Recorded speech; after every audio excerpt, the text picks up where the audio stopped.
Hi, folks. Dana Torgerson, VP of Product Marketing here at ArmorCode, and welcome to another episode of Agents of Security. Today with me, I am very, very happy to introduce Paolo del Mundo, the head of application security at the Motley Fool. Welcome, Paolo. Oh, thank you for having me. Most companies think that they have visibility into AI. In reality, they're only seeing a fraction of what's actually happening. And that's what we wanted to talk about today. And so by bringing in Paolo, we thought while we're here at PBC Connect and the recent report that was launched today, the State of AI Risk Management 2026 report by PBC, the Purple Book community, we thought it'd be great to ask Paolo about all the different things about shadow AI. So let me get started here. What does shadow AI actually look like inside of a real organization today? Yeah, shadow AI is basically unfettered adoption of all these AI tools, things that we know and we don't know, right? So think about what CEOs have been telling employees for the past few years. Yeah. Right? You have to be more productive. You have to be more efficient.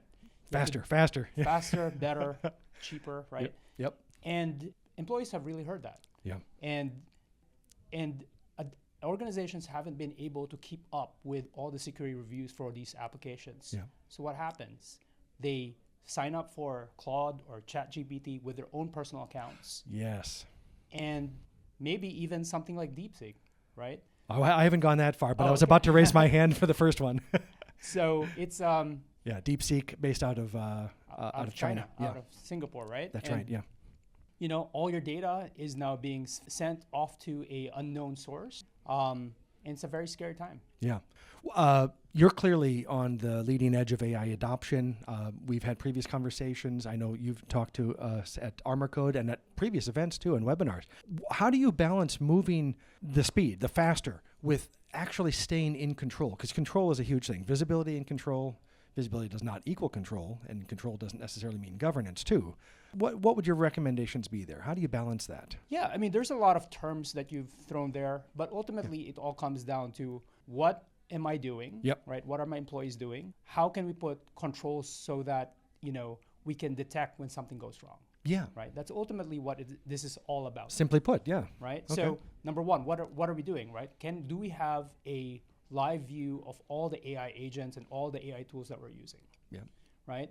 What are the policies for data for those organizations? Sure. Yeah. Right? Are they training on them? Yep. Are they, sending it off to some place that I don't know about? Yeah. And then putting controls over them.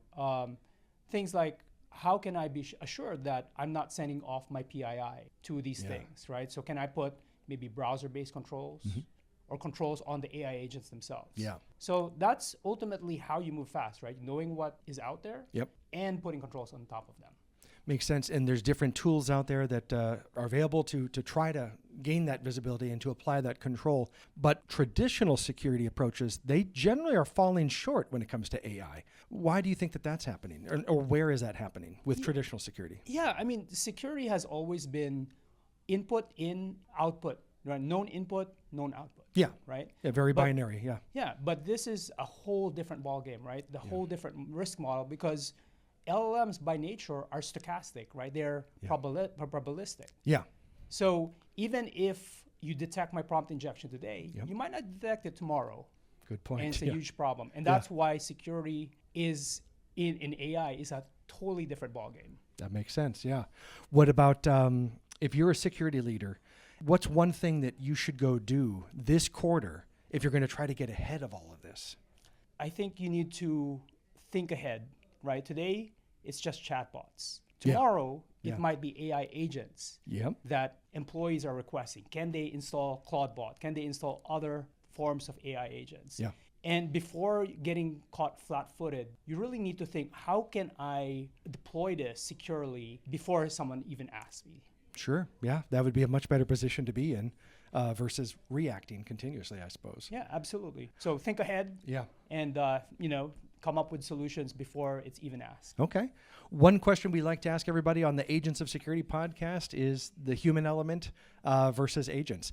Where do you trust AI agents today, and where do you still want to make sure you have a human that's in the loop? That's such a hard question, to be honest. I think given the fact that AI agents, the controls and guardrails on top of them are not perfect. True. Yeah. Right? Even Anthropic says that they do a good job, but it's not 100%. Yeah. Right? Detecting all these jailbreaks and all these prompt injections. Yeah. So if you have an organization that is, is regulated or has certain things that are sensitive, then you have to be smart about, about having a human in the loop for those use cases. If you have use cases that, you don't have sensitive data, or it's not, it doesn't fall under those parameters, maybe it's okay. Sure. So a lot of it is knowing what is okay and what is okay to do with agents. Okay. And that, just knowing that, you're already going to be in a much better position then if you're going to try to have that control and governance. Absolutely. Okay, makes perfect sense. The AI adoption is clearly accelerating. Visibility and control aren't keeping up. That gap may be where the biggest risks are emerging. So again, folks, want to thank Paolo del Mundo, the head of application security at Motley Fool. Paolo, thank you for coming out. I really appreciate it. Thank you. That's another episode of Agents of Security. Go ahead and like, share, and subscribe, and catch us at our next episode. Thank you, folks.